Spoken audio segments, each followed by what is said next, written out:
சுழலும் கோள்கள் அவன் சொல் கேட்கும். அவனை தொழுதால் போதும் நல்லதே நடக்கும்.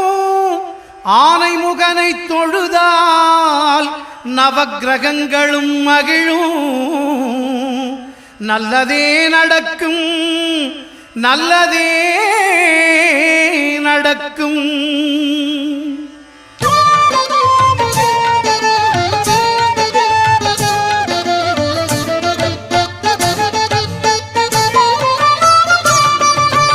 ஒன்பது கோளும் ஒன்றாய் காண